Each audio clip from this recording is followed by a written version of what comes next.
নমস্কার বন্ধুরা, আমার আরেকটি নতুন ভিডিওতে তোমাদের সকলকে ওয়েলকাম জানাই। তো এই যে দেখো, সকাল সকাল আমার টমেটো, কাঁচা লঙ্কা, পেঁয়াজ, শসা, আদা সমস্ত কিছুটা কোচানো হয়ে গেছে। আর এই যে সমস্ত কিছুটা এবারে মুড়ির মধ্যে আমি ঢেলেও দিলাম।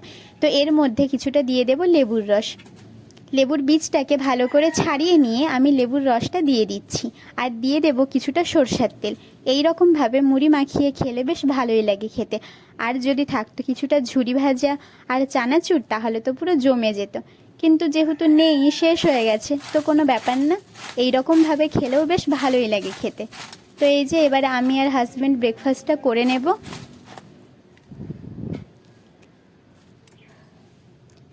তো এই যে দেখো, আমাদের ব্রেকফাস্ট হয়ে গেছে। আর জানো তো, মুড়ি যেহেতু অল্প ছিল, তো সেই জন্য বাবা বাজার থেকে মুড়ি নিয়ে এলো।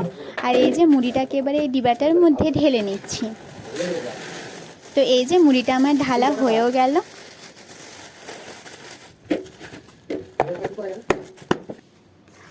আর তোমাদেরকে তো বলেইছিলাম যে আমার একটা স্টুডেন্ট তাল দিয়ে গেছে। তো বাবা কাল রাতে তালটাকে মেরে রেখেছিল, সেই তালটাকে কাল রাতে গরম করা হয়েছিল। তো এই যে সকালেও আমি গরম করে নিলাম। আর এরপরে কাচাকুচির জন্য যেই সমস্ত জামা কাপড় আছে, সেই সমস্ত জামা কাপড়গুলো আমি ভিজিয়ে নিচ্ছি। এইগুলোকে আমি কেচে তারপরে স্নানটা করে নেব। তো এই যে একে একে সমস্ত জামা কাপড়গুলো এখানে আমি ভিজিয়ে দিচ্ছি। তো দেখো, সমস্ত জামা কাপড়গুলো আমার ভেজানো হয়েও যাচ্ছে। আর এরপরে আমি হাতটা একটু ধুয়ে নেব। তো এই যে হাতটা আমি ধুয়ে নিলাম। তো এই সমস্ত জামা কাপড়গুলো কাচাকুচি করে আমি স্নানটাও করে নিয়েছি। আর এরপরে একটু সিঁদুর টিপ পরে নেব। জানো তো, প্রত্যেকটা মেয়েকেই সিঁদুর পরলে বেশ ভালো লাগে দেখতে, মুখটা পুরো চেঞ্জ হয়ে যায়, তাই না? আর এর আগে তো আমি হাজব্যান্ডকে স্নানটাও করিয়ে দিয়েছি প্রত্যেক দিনই। ওকে স্নানটা করিয়ে দিয়ে তারপরেই আমি স্নান করি। আর কে কি বলে আমি জানি না, কিন্তু ওর এই সমস্ত কাজবাজগুলো করতে আমার বেশ ভালোই লাগে। তো এই যে দেখো, সিঁদুর টিপ আমি পরেও নিচ্ছি। আর বন্ধুরা, তোমরা কিন্তু আমার চ্যানেলটিকে অবশ্যই সাবস্ক্রাইব করে রেখো, আমার পাশে থেকো, আমার ভিডিওগুলো অবশ্যই দেখো তোমরা। তো এই যে তারপরে চলে এলাম ছাদে। যেই সমস্ত জামা কাপড়গুলো কেচেছিলাম, সেই সমস্ত জামা কাপড়গুলো এবারে আমি মিলে দেব। আর এই সমস্ত কাজবাজ করার ফাঁকে ফাঁকে আমার তো ওর কেয়ার করা, ওর দেখাশোনা করা, যেই সমস্ত প্রয়োজনীয় জিনিস হাতের কাছে পৌঁছে দেওয়া, এইগুলো তো আমার থাকেই। আর ওর সমস্ত কাজবাজ করতে আমার বেশ ভালোই লাগে, আমি ভালোবেসেই করি। তো এই যে দেখো, একে একে সমস্ত জামা কাপড়গুলো এখানে আমি মিলে দিচ্ছি। আর এরপরে নিচে চলে যাব, তারপর আমি পুজোটাও করে নেব।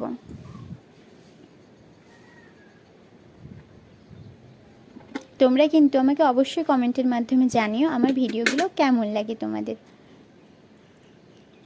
তো তারপরে আমি নিচে চলে এলাম। আর এই যে বাড়ির পেছন দিকে এই টগর ফুলের গাছটা থেকে আমি কিছুটা ফুল তুলে নেব। আমাদের মন্দিরের সামনেও একটা টগর ফুলের গাছ আছে, ওই গাছটাতেও প্রচণ্ড ফুল ফোটে। আর জানো তো, এই ফুল গাছটাতেও অনেক ফুল ফোটে। তো আমার যতটা প্রয়োজন আমি ততটা ফুল এখান থেকে তুলে নিচ্ছি। এই যে ফুল তোলা আমার হয়েও গেল। আর এরপরে আমি পুজোটাও করে নিয়েছি, তারপরে উনুনে ভাতটাও বসিয়ে দিয়েছি। আর রান্নার সময় যেই সমস্ত জিনিসগুলো আমার লাগবে, সেই সমস্ত জিনিসগুলো আমি কাটাকুটি করে এখানে বেটেও নিয়েছি। তো এই যে তারপরে আমি ডিম সিদ্ধ করতে বসিয়েও দিলাম, যেহেতু আজকে ডিম রান্না হবে। আর আরেকদিকে কড়াইতে আমি ডালের জন্য এই যে 5 ফোড়ন, তেজপাতা, শুকনো লঙ্কা দিয়ে দিলাম। আর এর মধ্যে দিয়ে দেব কিছুটা পেঁয়াজ। তো এই যে দেখো, পেঁয়াজগুলো আমি দিয়ে দিচ্ছি। আর পেঁয়াজটাকে কিছুটা ভেজে নেব, তারপরে দিয়ে দেবো এর মধ্যে টমেটো। তো এই যে পেঁয়াজটাকে আমি কিছুটা লাল লাল করে ভেজেও নিচ্ছি, আর দিয়ে দিলাম কিছুটা টমেটো। তো পেঁয়াজ, টমেটো এগুলোকে একটু ভেজে নিয়ে এর মধ্যে আমি সেদ্ধ করা ডালটা দিয়ে দেবো। তো ডালটাকে আমি ভাতের মধ্যেই কৌটো দিয়ে সিদ্ধ করে দিয়েছিলাম। তো এই যে দেখো, ডালটা আমি দিয়ে দিলাম, আর দিয়ে দিলাম কিছুটা নুন, হলুদ। তো ডালটা ফুটে ওঠা পর্যন্ত কিছুটা ওয়েট করব। তো ডালটা আমার ভালোভাবে ফুটেও গেছে। আর এবারে ডালটাকে আমি নাম করিয়ে নেব। তো দেখো, ওইদিকে ডিম সিদ্ধ হয়ে গেছে। তো ডিমের খোলাটাকে ছাড়িয়ে নিয়ে আমি নুন মাখিয়ে রেখেছি। আর এই যে ভাজার সময় কিছুটা হলুদ দিয়ে আমি ভেজেও নিচ্ছি। তো এই যে এক এক করে সমস্ত ডিমগুলোকে আমি কড়াইয়ের মধ্যে দিয়ে দিলাম। আর একটু ভালো করে লাল লাল করে আমি ভেজে নেব। আর আরেক দিকে কড়াইতে দিয়ে দিলাম সবজি। এখানে অনেক রকমেরই সবজি আছে, তো সেই সমস্ত সবজিটাও আমি ভালো করে রান্না করে নেব। আর ওইদিকে তো উনুনে ভাত হচ্ছেই, আর এদিকে দু কড়াইতে আমি তরকারি বসিয়ে দিয়েছি। তো এইরকম করে করলে কি তাড়াতাড়ি রান্নাটা আমার হয়েও যাবে, টাইমটা অনেকটা সেভ হবে। আর এই যে দেখো, সবজিতে পরিমাণ মতো নুন হলুদ আমি দিয়ে দিলাম। আর এরপরে ভালো করে কষিয়ে কষিয়ে আমি রান্না করে নেব। তো কিছুটা টাইম নিয়েই আমি ভালো করে রান্নাটা করে নেব।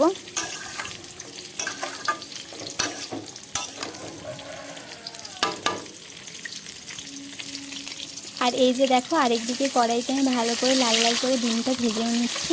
আর জানো তো, এই ফাঁকেই ওকে আমি 1 গ্লাস লেবুর রস দিয়ে এলাম। তো এই যে এবারে লাল লাল করে ডিমটাকে আমি ভেজেও নিচ্ছি, আর ডিম ভাজা আমার হয়েও গেছে। তো তারপরে সমস্ত তরকারিগুলো আমি করে নেব। এই যে দেখো, তোমাদের সাথে কথা বলতে বলতে আমার তরকারিগুলো হয়ে গেল। ওখানে আছে ডিমের কারি, এখানে আছে পুঁইখাড়া ঝাল বাটনা আর ডাল, আর সমস্ত রকমের সবজি দিয়ে একটা চচ্চড়ি। তো আমাদের রান্নাবান্না কমপ্লিট, খাওয়া দাওয়াও হয়ে গেছে। আর এরপরে বিকালে বাচ্চাগুলো পড়তে এলো, তো এখন ওদেরকে পড়িয়ে নিচ্ছি। দেখা হচ্ছে তোমাদের সাথে নেক্সট ভিডিওতে। ততক্ষণ সবাই ভালো থেকো, সুস্থ থেকো, বাই।